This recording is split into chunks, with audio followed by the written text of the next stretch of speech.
With me today are two AI trainees from the first AI Bootcamp in Kosovo. Going to the next slide, when you type in what's AI, you get all of these classifications, so you don't understand anything. When I started this work in 2016, the first thing that I did was simplify it for myself. I said, how is AI similar to a human? Okay. AI is the only technology in the world that can do exactly what humans can do. It can see like I can see, talk like I can talk. It can complete the work, and it's the only technology in the world that does that. Do you think how many AI tools are existing in the world right now? 5, 1, 10 million? Hundreds. Okay. So, do you know where to find them? If you go to Toolify, you have 20,000 AI tools here, and depending on what's the category you are interested in, it gives you the overview of all the AI apps that exist. Yesterday we heard so many concerns about AI. Number one is people don't know how to use AI and they don't know how to do it safely. Next to it there is a lack of funding and data infrastructure that people have to deal with. That if you would look into the usage of artificial intelligence in the public sector, OECD has analyzed productivity, efficiency and efficacy. Secondly is responsiveness, meaning if I have a problem, how do I solve it with AI? And the third one is accountability, meaning how do you measure that you are delivering what you have said you will do? Good. As we're running out of time, I'd like to make this very simple. We took 3 problems and we said, what if somebody wants to find out what are other governments doing in public administration? Or find out what our citizens think about testing them in their workplaces? If I would help you do that traditionally, the answer would be spend hundreds of thousands of dollars, take potentially months or even years to analyze. So what we can do is use AI tools. Here is a tool called Perplexity. This is similar to Gemini and ChatGPT, which I think you're all more familiar with. Scours the internet and find the available public data. So you can prompt it very simply. What are the latest public administration reforms implemented by the UK government in 2023? I don't think it's a very well constructed prompt, but it gives you enough data that is linked to the sources. I asked it to give me details of people I can reach out to. People I can reach out to. When you send this prompt, go down. You use Perplexity. Perplexity analyzes your prompt. And that gives you senior people, the title, where are they, and everything else. Another tool. Here's a video in action.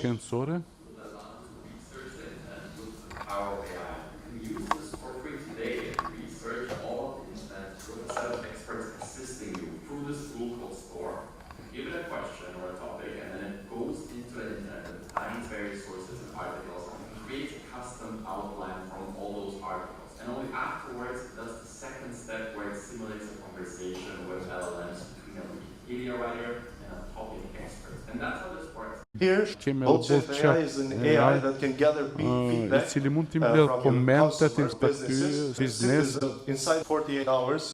Who here works in any kind of research audience where they need extensive data from AI to Would you like to say where do you work? I work for the United Nations and we do collect data. Actually, we use the official data for the government. But then you have to compare it with other types of data statistics.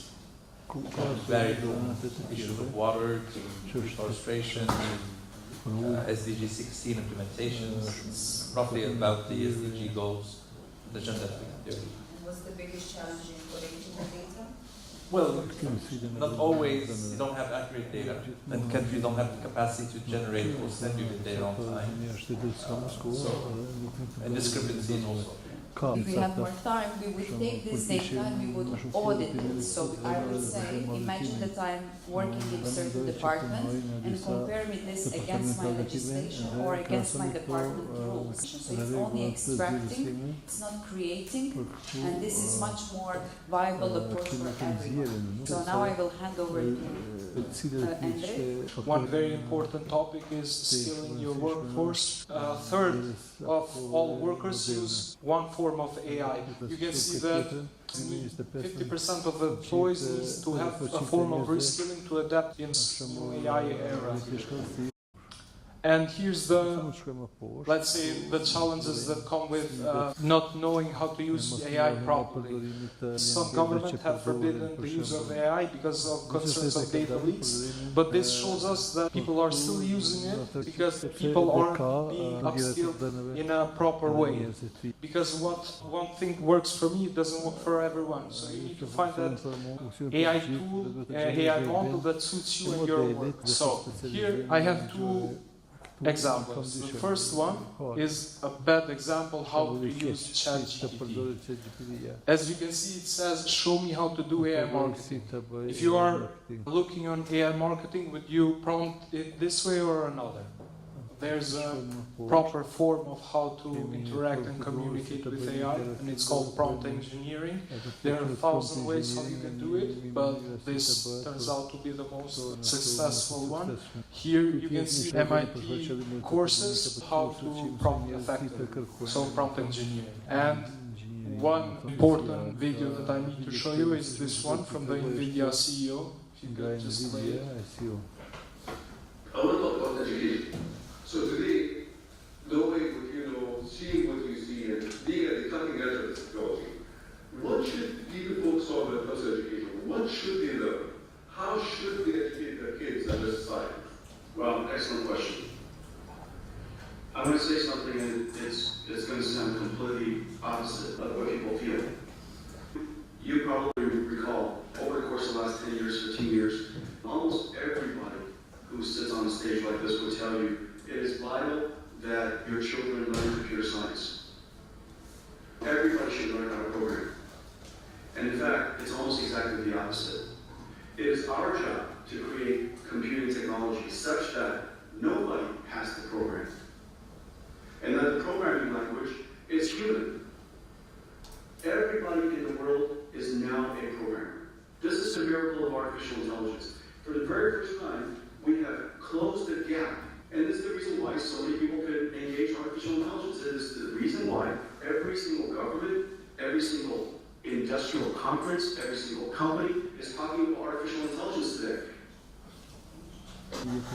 So let's just assume you don't know anything about AI. The first AI that comes to mind is ChatGPT, and you can just go to ChatGPT and say, for example, I don't know where to find AI tools. Show me some AI aggregates to find AI tools for my problem. Ones that Arta mentioned was Toolify, and you come to this page, you see all the categories, then you find AI tools like this one. This is Arta AI, who does transcripts and summaries of your recordings. I've noticed yesterday some of you had a problem with this because you need to write summaries about your panel speaking.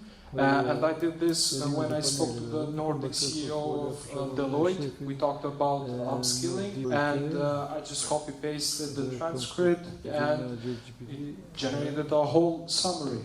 Okay. So now I will take just one person from the audience to say which department they work in and how they would use AI. Okay, what's your name? Hey, my name is Anita. I'm doing a fellowship. It's called Citizen Diplomacy Fellowship.